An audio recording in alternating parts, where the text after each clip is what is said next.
மதுரை கோச்சடையில் உள்ள தனியார் மகாலில் நாம் தமிழர் கட்சியின் விருதுநகர், ராமநாதபுரம், சிவகங்கை மற்றும் திண்டுக்கல் மாவட்ட நிர்வாகிகள் கலந்தாய்வு கூட்டம் நடைபெற்றது. கூட்டத்தில் கட்சியின் தலைமை ஒருங்கிணைப்பாளர் சீமான் நிர்வாகிகளுடன் ஆலோசனை செய்தார். பின்னர் செய்தியாளரிடம் பேசுகையில், நீங்க கேள்வி கேட்கிற நீங்க எல்லாம் எனக்கு வாக்கு செலுத்திட்டீங்கன்னா நான் வந்துடுவேன்.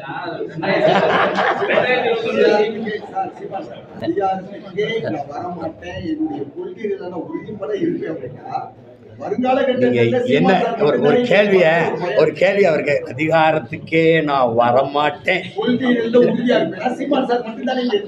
அப்படிலாம் என்னையெல்லாம் எதிர்பார்ப்பு. இங்க பாருங்க, அதிகாரத்துக்கு வரணும். அதிகாரத்துக்கு வர்றதுக்காக தான் இவ்வளவு வேலை செய்யறாங்க. உங்களுக்கு புரியுது? ஏன்னா அதிகாரம் மிக வலிமையானதுன்னு அண்ணல் அம்பேத்கர் கோட்பாட்டை எடுத்துக்கிட்டவங்க நாங்கள். இப்போ இதில் என்னன்னா, எந்த வழியில் வருவதுன்னு இப்போ திமுகவோட அதிமுகவோட இந்த ரெண்டு கட்சிகள் தான் இங்கே இருக்குது, மாறி மாறி அதிகாரத்தில். இதில் எந்த வழியில் நான் வரணும்? நான் இப்படி போய் முதல்ல உங்கள் எல்லாத்தையும் கேட்குறேன், நான் ஒரு அங்கீகரிக்கப்பட்ட தனிச்சு நின்று அங்கீகரிக்கப்பட்ட கட்சியாக வந்திருக்கேன்னா இல்லையா? இதுவரைக்கும் தமிழக அரசியல் வரலாற்று நடந்திருக்கா?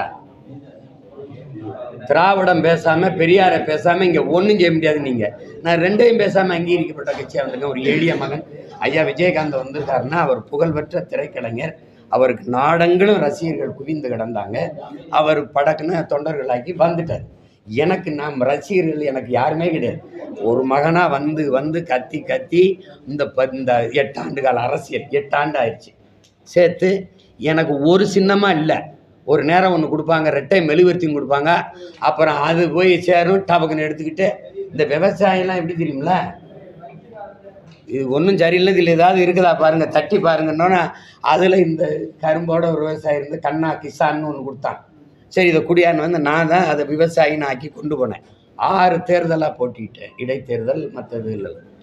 படக்குன்னு அதை எடுத்துக்கிட்டு விட்டு மைக்குன்னு ஒரு சின்னத்தை வந்து நான் வேட்பாளர் அறிவிக்கும் போது கூட எனக்கு சின்னம் கிடையாது, கடைசியாக கொடுத்தாங்க. அந்த மைக்குன்னு கொண்டு போனேன் ஒரு சின்னத்தை.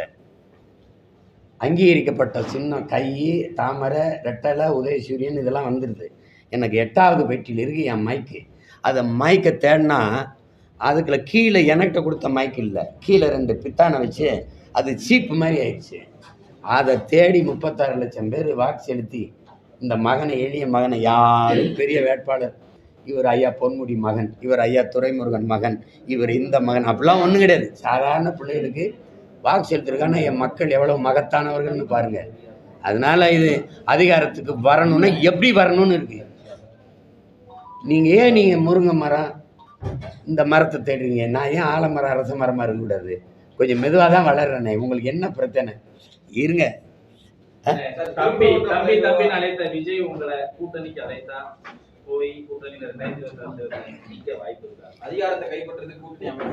என் மேல உங்களுக்கு அவ்வளவு கோபமும் அவ்வளவு வன்மை எதுக்கு வச்சிருக்கீங்க நீங்க?